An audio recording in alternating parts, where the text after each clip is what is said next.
What's happening, y'all? It's your homeboy J-Dub with... Mason. And we are the Final Call Movie Review Show.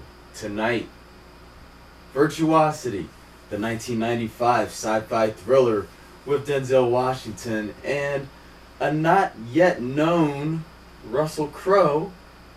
This was 12 years before American Gangster? Anyway... Well, I mean, just a couple of years before Gladiator, though, right? Just a couple years before Gladiator. So it wasn't too terribly long before Russell Crowe got known. So arguably, this could have been his U.S. breakout role. Technically. But we won't go into that depth. Yet, I digress.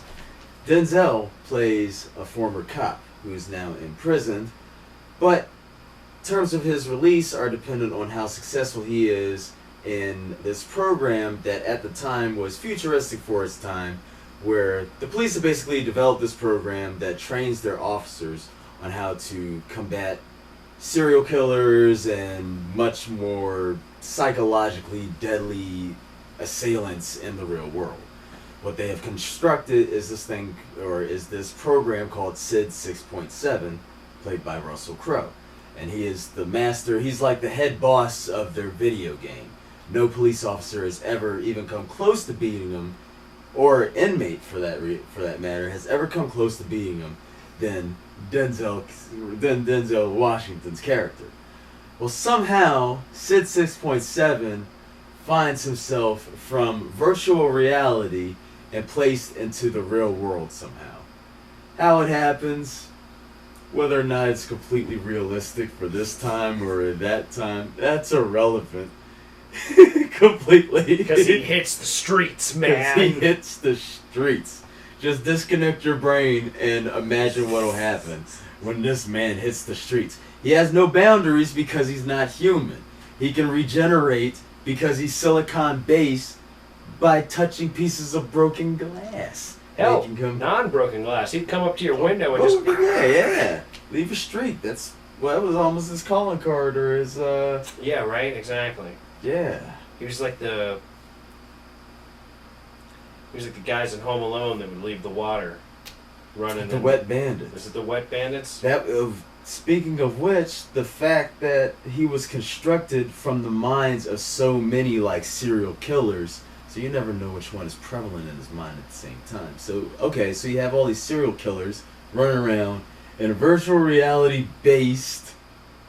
Not even human beings. Well, it's kind of like if the Terminator appeared and he could rejuvenate his body parts off of glass, and had only his AI was constructed of like nothing but serial killers. So he's just this like. So Russell Crowe is basically like this mad, crazy serial killer who's running around. He's virtually unstoppable, and he's just wreaking havoc all throughout town. And Denzel's trying to stop him, and it's a lot of fun. It's a pretty interesting film. It's a little out of date though. Like I was saying earlier, it was cooler in say 96, 97 when you're like, oh wow, this is like conceptually like really ahead of its time, or it's really interesting. Like it'll be neat in the future when this thing's sort of possible. And now in the future where that thing might even be sort of possible in a weird way or another, it's not quite holding up as it could have. This is actually probably a solid film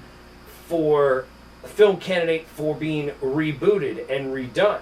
Like the way that the American cinema operates these days, how they redo stuff all the time. A Virtuosity type reboot would be a lot smarter than a Crow reboot or a Ghostbusters reboot. Like, this is a movie that has the concept that could jump forward 20 or 30 years and actually be a little more feasible and done in a way that it actually works. Sort of like the difference between the new and the old Total Recalls. Like, the technological advancement is a neat element to put at play in a reboot, but it's really the only sort of reboot that's kind of feasible. So, yeah. But I liked Virtuosity. It's a fun movie. It's just a goofy, fun action flick. And it came out at the dawn of the internet, which is why it's so antiquated in a sense. In a sense, you know. But the enjoyment factor, right? The enjoyment factor is high. Timeless. Yes. Timeless. So on that note, out of 100, and I can't bring any personal bias into this because this is my favorite. I don't think it's the best Denzel movie of all time, but it's my personal favorite. But despite that, I'd give Virtuosity a 75 out of 100. Simply for its enjoyment factor. If you could find it, it's a great movie just to have fun with, disconnect your brain, and just let loose. The disconnect the brain enjoyment factor is something I don't like often, but I do enjoy it in this film more than a lot of other films because it's just so hair-raisingly wacky at times. You know, you're like, this is absurd, but it's like a good absurd. So with that said, I would probably give this movie a 68. It was 68. Which my final call would then be, yeah, watch it. It's a fun movie. Like, it's also, it's a good, if it's on television, like if it's on the movie channel when you're flipping by, ride with it for a while. It's fun. Yes, give it some time, and it'll grow on you. If you happen to find a DVD, that's awesome. I doubt it's on Blu-ray, but if it is, the graphics were awesome enough for the mid-90s to warrant an awesome Blu-ray. So if you can find it, hell, comment and let us know where you found it. Yeah, for real, holler at your boy. Holla. Pay it forward, but that's a totally different movie. We talking Virtuosity. Virtuosity, yes. Go Fun see it. movie.